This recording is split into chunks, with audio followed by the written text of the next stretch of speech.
What is up, hockey fans? Welcome to the Wraparound presented by Sticks.com, brought to you by the Hockey News. I, of course, am your host, Emma Lingan. I am joined today by Bailey Curtis, who covers the Colorado Avalanche here for us at the Hockey News, and Lou Korac, who is our St. Louis Blues beat reporter here at the Hockey News. And we're here today to talk about all things Central Division, plus a little bit of Pacific at the top of the show because of the big news of the day. Evander Kane traded to the Vancouver Canucks. But before we get into all of that and more, do want to remind you we are brought to you by our friends at Sticks.com. Why break the bank on sticks when you can get pro-level composite sticks without the pro price tag at Sticks.com? That's Stix.com. Head over now and gear up. All right, guys. We all are here. We're all Central Division people here, but we do have to talk about the big news of the day first, which, of course, is Evander Kane traded from the Edmonton Oilers to the Vancouver Canucks. That's his hometown team heading home for the last year of his contract. Edmonton gets a fourth-round pick in this year's draft in return. Not a huge long-term investment for Vancouver, and not a huge financial investment for them either if it doesn't work out. Lou, I guess I'll start with you. What do you think of the trade? Obviously, there's a lot of speculation that Kane might be traded this offseason, but surprised at all by the destination, and what do you think of the trade overall? Not really surprised. You can obviously see that being from the area, it's a destination that he'd have been willing to go to. And I think what you saw in the Stanley Cup final against Florida, maybe some of the flaws that were exposed on Edmonton's side. And I think with Evander Kane, a lot of that has to do with discipline. Too many times, probably by his standards and by the team standards, maybe being in the penalty box too often. And Florida took advantage of it. And I'm not saying that directly led to him being traded. I think Edmonton's just doing something here where they're trying to free up some cap space. Now, I understand the cap is going to go up to 95 plus million next year, but you got to start looking ahead long-term, not just in the immediate future. They've got some bigger issues to address here, namely Connor McDavid. Now, whether that helps them or not, I think it does, but there's a lot of components that fall into place here. I think maybe they have some other guys that they may want to start taking a look at in those areas. He obviously does bring a lot to the table for Vancouver, physicality and net front presence, and that's something that Edmonton was able to take advantage of for the time that they had him. But I think it was probably one of those mutual situations where it was time to move on. Yeah, they've got Evan Bouchard. They've got to get signed to a new contract as well in Edmonton. So probably where some of that cap space is going to go. Bailey, your thoughts on the Evander Kane trade and how it works out for both sides? I honestly think the nail was already hit on the head there. There's the physicality aspect that I think he really does bring to the table for Vancouver, something that could be of use to them in the coming year. I think with the situation that Edmonton kind of went through, not being able to get over that hump against Florida, might be looking to go in a new direction. I think this is exactly the way to do that. All right. Well, should be, like Lou said, mutual situation. Evander Kane can kind of slot right into a top six role, assuming he can stay healthy for that final year of his contract in Vancouver. All right. Now we turn our attention to the Central Division. Let's start in Nashville because we had another trade earlier in the week.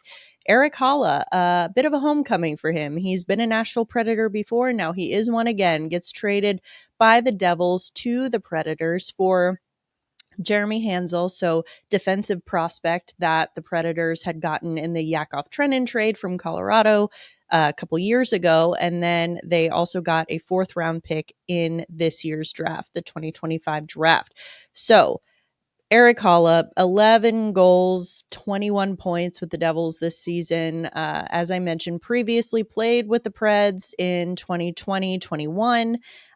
He's entering the final year of his contract. He was on a 3-year deal, $3.15 million AAV. He's 34 years old, so again, kind of fitting the mold of what Barry Trotz has done in Nashville over the last year, bringing in guys like Steven Stamkos, Jonathan Marchessault. That's been one of the chief complaints about this team is that they are getting too old. So, Bailey, I'll start with you this time. What do you think about the thought process for Nashville making this move? Is it more of just kind of a wink, wink, nudge, nudge? New Jersey needed to unload some cap space and Nashville said, "Hey, we'll help you out"? Or do you think that this is a move that Nashville might be making that will affect them beyond this season? I think it's something where it doesn't need to be one or the other in this situation. I think, yes, he is kind of getting up on age, but Holla is one of those players who I think you hate playing against him, but love having him on your team because of that grit factor that he adds. He can be a really, really pesky presence on the ice, somebody who can dig in dirty areas, get on the other team's nerves, force them to maybe get out of their playing style, force them to turn over pucks, things of that sort. I think it is something that they can absolutely take advantage of while it also benefiting the Devils and offloading some of that cap, which in looking at signings that are happening more recently might be a bit of an expensive deal for what Hull has produced in past seasons. Lou, what do you think? Do you think this is really just kind of a cap dump for New Jersey, or do you think Nashville is going to benefit from this trade more than maybe meets the eye? Well, I kind of look at it. He's probably a bottom six forward at this point in his career. My only question, I guess I'm playing kind of devil's advocate here, is what direction is Barry Trotz going in here? After what happened last year by going for more of a veteran-laden group, it didn't work out, and here you're bringing in another mid-30s guy. I guess it all depends on, and I know they have the fifth pick in this coming draft, and you're not going to be able to look at those types of players. And I guess I'm speaking on behalf of somebody like Doug Armstrong said the other day when the Blues draft in the first round, you're probably not going to see those guys for 3 or 4 years. But I would have thought that maybe going into this offseason that, and don't get me wrong, Barry Trotz was one of my favorite guys to talk to when he was a coach. I always absolutely loved talking to him. But my question to him would be, after what happened last year, would you want to start getting younger? And this isn't a way of getting younger to me. But on the flip side of that, you're only on the hook for 1 more year. Maybe somebody that can kind of bridge that, I guess, where they were 2 years ago or before this past season where they didn't make the playoffs. They were a playoff team, and now maybe they're trying to bridge that gap a little bit. And there's going to be other components to fall into place here where he tries to jettison maybe some other veteran players out and maybe bring in some more younger guys. And this is just somebody that he'd like to have for his bottom six. So in that situation, it probably would make sense because you're not on the hook for a player that's going to be there into his upper 30s. All right, let's head over to Chicago now. We actually have a viewer question for the Chicago Blackhawks. So the question is, what is your perspective on Chicago's prospect pool, specifically the defensive prospects? Local media is fairly effusive with their praise, and that seems like that view may be a little bit of an outlier. I will start with my 2 cents on this. I actually don't think that that's that much of an outlier, at least from my perspective. I'm not part of the local media in Chicago, but I do think that they've got some of the top D prospects in hockey in Rinzel and Korchinski. And I would say my main criticism, if you really even want to call it that, of their prospect pipeline is maybe the lack of a true star forward coming up behind Connor Bedard. Of course, tough act to follow there. But as far as their defense, their pipeline defensively, I think that they're set up pretty well. I mean, Bailey, I'll go to you. What do you think on this? Do you think that the local media in Chicago is maybe being a little too effusive with their praise of the prospects? I will say, and to first, before getting into defensive prospects, I think I agree with you wholeheartedly in saying on the forward side of things, that is definitely something they're missing is a star that they can kind of wholeheartedly count on. You look at players around the league, Colorado comes to mind before they traded away Callum Ritchie. You look at Carolina with prospects like Nadeau and things of that, players of that sort.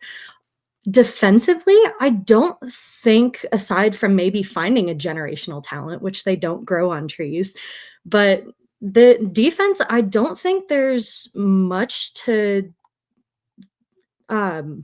necessarily say bad things about. I was looking into it a little bit, not that I'm super familiar with their system, but looking at players like Del Mastro, who I really like for them physically. I think he's a great four-way defenseman, great at moving the puck, great at breaking things out.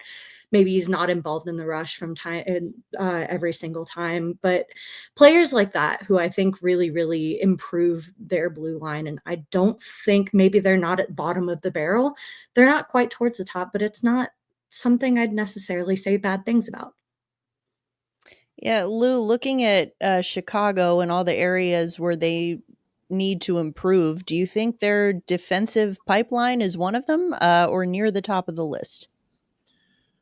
Well, I'll tell you this: when you trade away a Seth Jones, that was your top dog there. So you need to find a replacement, obviously, to out of your younger guys to see if there's anybody that can jump up and kind of be that stalwart for them. I think they better hope that they hit a home run with Levshinov. He's the one that I think has to be the guy that's going to have to be that unicorn for them. He and Wyatt Kaiser's another one to keep an eye on, because I remember back at the Winter Classic, there had been some quiet, high praise talk about this kid, a local product who they're really banking on to kind of be, I don't want to say that top unicorn for them, but somebody that maybe they didn't initially think could be one, but could ultimately be up or near where somebody like a Levshinov is. He's the one, though, that I really think is going to have to be the one to be that guy for them. And, you take him number 2 overall,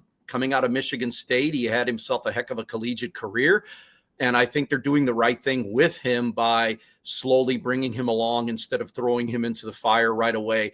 They always tell you a defensive prospect is much more difficult to groom and to nurture and to bring along. And it is a much tougher position.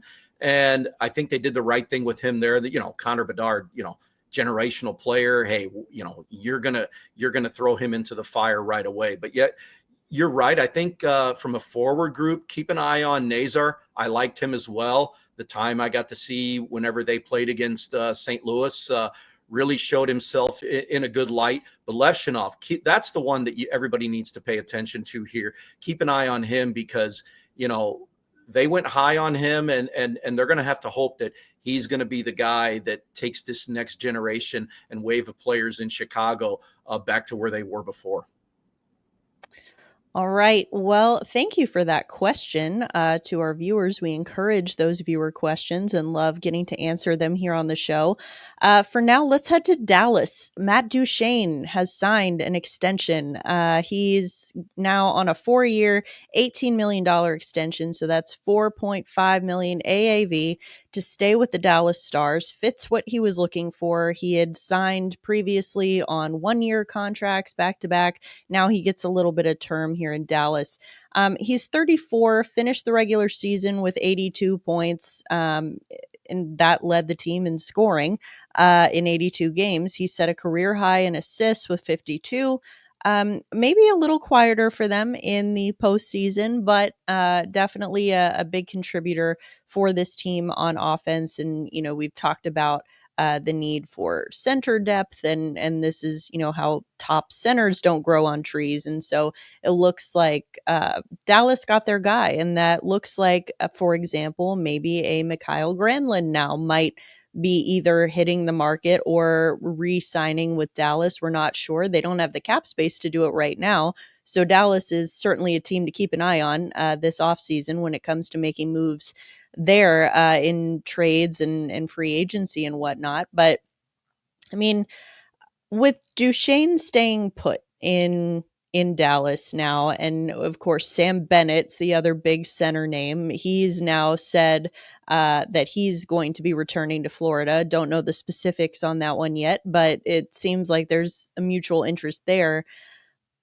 Who does that leave as the next kind of big center on the free agent market? It's kind of thin. I mean, I think it would have been Brock Nelson. Bailey, he's off the market now. So who do you think would be sort of the next guy that teams would be looking to target in free agency? Would it be Granlund? Would it be someone else? If we're gonna go ahead and talk about Granlund, I personally really enjoyed watching him during playoffs. The one thing I will say in regards to Duchene is I feel like the big phrase for this free agency is setting the bar for the cap, and setting the bar for extensions and price points and things of that sort. And Duchene's price point I thought was a little high. In regards to, you mentioned playoffs and the drop off that he kind of had with his production. I will say, again, going back to Granlund, I think Granlund's kind of that step for me. Really, really enjoyed how involved he got in the attacking zone, really enjoyed the way that he complemented the other players. He was getting decent ice time, and I feel like his production matched that as well. Lou, what do you think about the center market right now in free agency? And like how does the Duchene signing, kind of like Bailey said, set the bar? Where's Bennett gonna end up? Like, what kind of number is he gonna be at? I mean, what kind of domino effect will this have? Well, you're talking about a 34-year-old player that got himself a 4-year contract. You have to go there. So, he was a good fit for Dallas. And I mean, they got him on the cheap for the last 2 years and gave him great production. So teams are going to be kind of looking at that. But again, with a 34-year-old getting a 4, whether they get 5 years like Nashville did last year with Steven Stamkos, is that a bar you want to get to? And I'm not so sure that teams are going to be looking to go there. But as far as the Sam Bennett goes, I think we all know he can write his own paycheck right now. And to be honest with you, I wrote about this a few weeks ago. I think he should be a target for the Blues, but only at the right price. Now, being a 29-year-old, do you want to commit 7-8 years to a guy that's going to get into, again, his upper 30s and somebody that's probably going to double his AAV, where he was at $4.5 million? And I said that I would be perfectly comfortable giving him a Braden Shen type of a contract that St. Louis did at 8 years and 6.5 per year, but I wouldn't go any higher than that. So it's obviously going to leave a team like the Blues out of it, but we all know he's going to get more just by what he did in the playoffs. But 2 names to keep an eye on, to be honest with you here. Keep an eye on John Tavares and the situation in Toronto. Same thing, a guy that's 34 years old, but a guy, listen, he produced 38 goals and he was in the 70s or 80s, I believe, points wise. Somebody that I still think that can produce. We all see and have heard everything that he'd still like to return to Toronto. They're the favorites to keep him. But if it doesn't happen, is that somebody that teams are going to want to look at as a stopgap? And another one that may be a wild card that you maybe not necessarily want or going to have to commit as much AAV to is Pius Suter in Vancouver. Somebody also that maybe you can fit into your cap frame that had himself a heck of a year last year. So those are probably right now with some of the guys that have come off the market like Duchene and Brock Nelson. You mentioned him. Those are probably the names that I would mention and keep an eye on. If with Duchene off the board now and Sam Bennett maybe out of the target range for some teams, keep an eye on John Tavares and Pius Suter for me as UFAs. Now, if you want to go to Doug Armstrong route, you can always go to offer sheets again. There's plenty of RFAs out there that if you really want to ruffle some feathers out there like he did last year, there's some pretty big names out there that are going to be RFAs come July 1st. That is true. I feel like the restricted free agency market is almost more exciting than the unrestricted market this year. We are going to get to Doug Armstrong in a little bit here. First, though, want to go to Colorado. Let's talk about the Avs here. Elliot Friedman said this week he doesn't think the Avalanche, quote, feel as though they have to do much outside of re-signing Sam Malinsky. So Jonathan Drouin also remains unsigned with the Avs at a $1.2 million cap hit. So that's worth considering, I think. But looking at, what Friedman is saying about how the Avs essentially don't feel like they have to do much. Should signing Drouin be a priority for them, or do you think that they can really rely on their prospect pool, which you mentioned earlier, Bailey? Many of whom made their NHL debuts last season, whether it was due to injury or what have you. But what do you think about this? About the Avs feeling like after getting the Nelson signing done, they really don't have to do much else? I really will say I did not expect Nelson to come in as high of a cap hit as he did. I feel like that was maybe the ceiling. It was at what I would have put him at. But I do think getting that out of the way really answers a lot of questions that the Avs have left unanswered in years past and have really struggled to kind of get filled. And now they have that ready for at least another season. You've got Charlie Coyle and Jack Drury rounding out the bottom six. So outside of Yoel Kiviranta, who also remains unsigned with Jonathan Drouin, Drouin, I worry about with the cap remaining being at 1.2 million. I have a feeling he is going to be a little more expensive than what the Avalanche can achieve without moving out pieces, maybe like Charlie Coyle, maybe like a Miles Wood, maybe Samuel Girard, which opens up other cans of worms maybe the Avs aren't ready to work into yet. But I do think with the prospect pool that exists, you've got, if I remember correctly, around 30, 40 call-ups, including those 10 NHL debuts, which leads the league in NHL debuts for last season. I think there's a lot of trust in the system that GM Chris McFarland and Jared Bednar have kind of overseen this last year. You've got guys in the system like Ivan who have shown that they are capable of playing on an NHL roster in a bottom six position.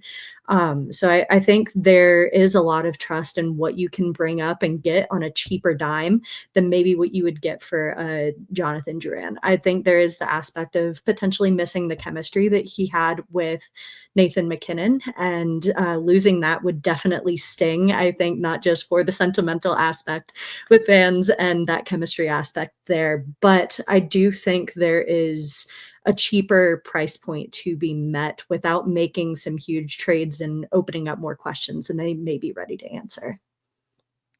All right. Well, before we move on to the Winnipeg Jets, I think this is going to be a perfect segue because the Winnipeg Jets, of course, did just sign Jonathan Toews, but Colorado was rumored to be in the mix on Taves. Bailey, in your opinion, would he have made an impact with Colorado? Do you think that they should have signed him? How broken up should they be about not getting Jonathan Toews? I will be honest, when this rumor started swirling, I was not the most excited about it, given the given the pleased way that Chris McFarland has been going about this roster and the way that he kind of looks at this roster moving into this upcoming season seemed like he didn't want to do much to touch it. He also mentioned at the trade deadline that you need to be deep in order to make a deep playoff run. And unfortunately, we didn't see that with Colorado this last season with an early exit in the first round against Dallas, which was an all-star matchup, in my opinion. But I do think they have a lot of faith in this roster, and shaking that up just to get Jonathan Toews, in my opinion, was not the best move. You're taking a risk on a guy who has not been in the league for 2 years, but also taking into account that when he was in the league, he put up an incredible numbers in the faceoff dot. I mean, has a couple championships to his name. It's no slouch to want Jonathan Toews on your team. But I think Colorado knows what they're getting out of the guys that they already have signed, and shaking that up and potentially moving those pieces around, I don't think would have benefited them in a way that they wouldn't have already benefited in guys like Charlie Coyle, like Jack Drury on the bottom six.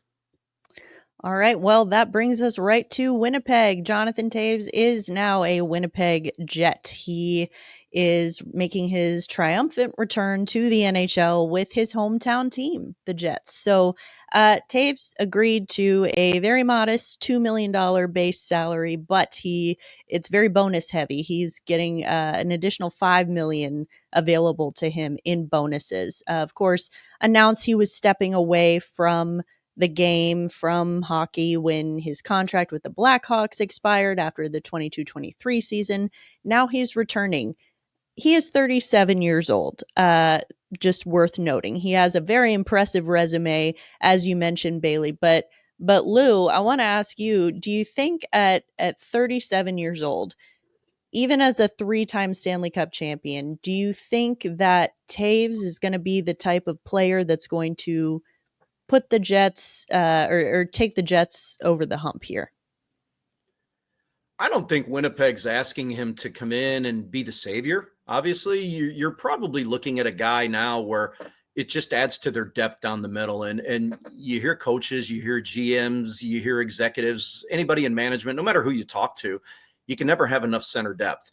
And who knows? And obviously, he's gone through a lot to get to where he's at. And you have to give him credit for getting to this position where he feels like he's ready to come back to the NHL after some of the health issues that he's had in relation to COVID. So you give him credit for that. And you know what?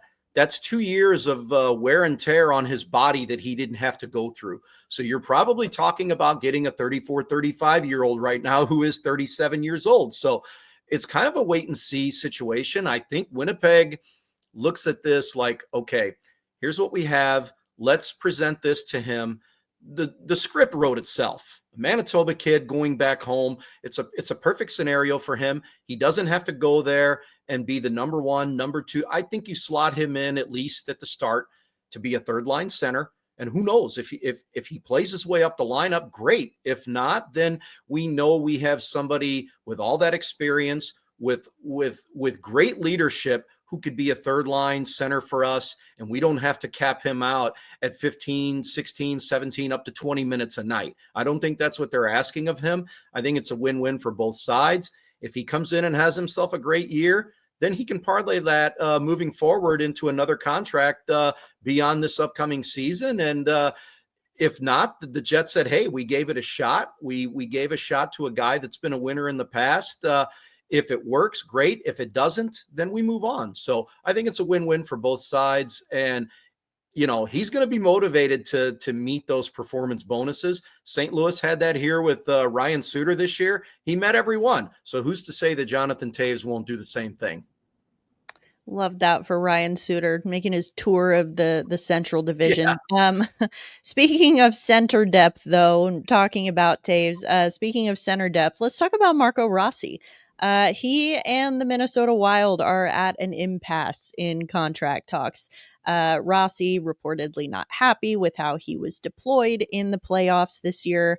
The Wild are, of course, going to be looking to clear as much cap space as they can to re-sign Kaprizov next year, and that's going to be a pretty tall task as well. So looking at, of course, the Wild want another top center, but there have been concerns maybe about Rossi's size. He's a little undersized.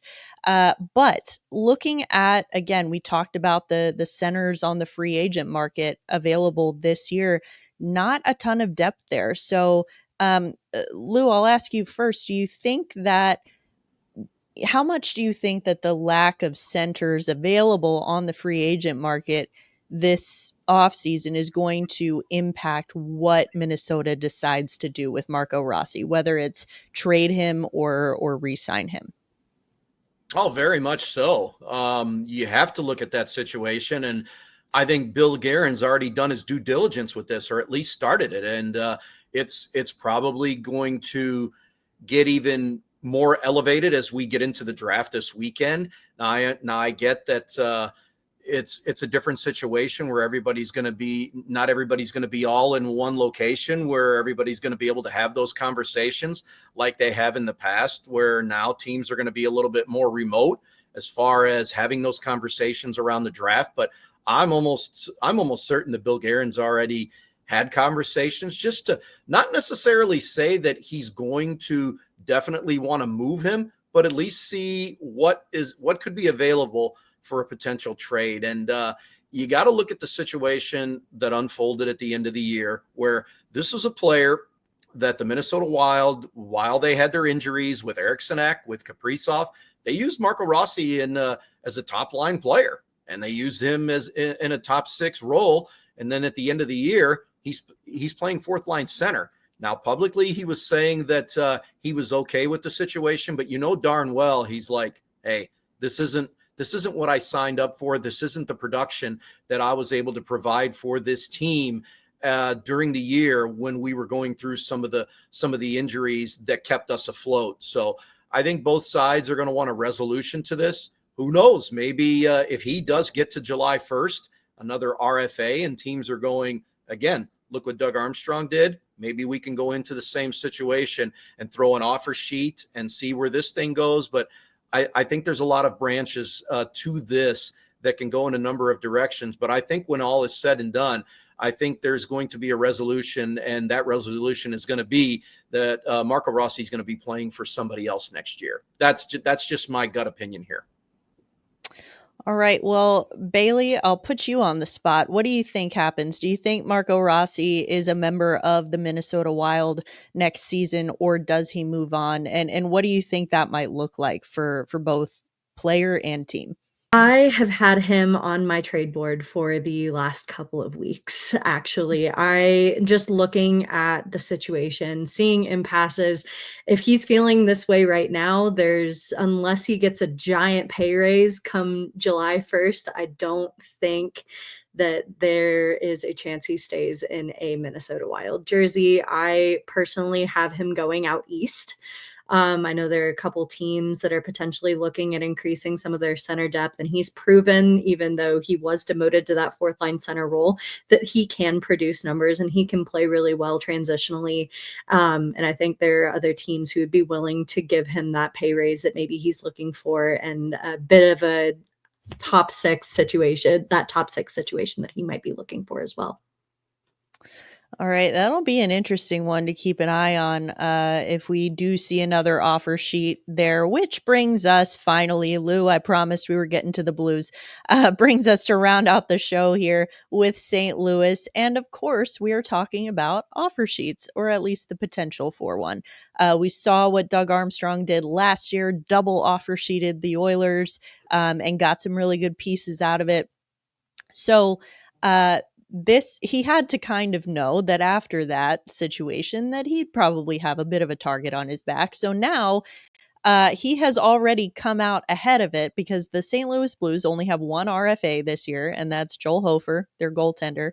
Armstrong already came out and said, don't even think about it, opposing GMs. He said he was firing a shot across the bow, warning other teams that Hofer was not going to go anywhere. You can try to offer sheet him, but we will match it, is basically what he said.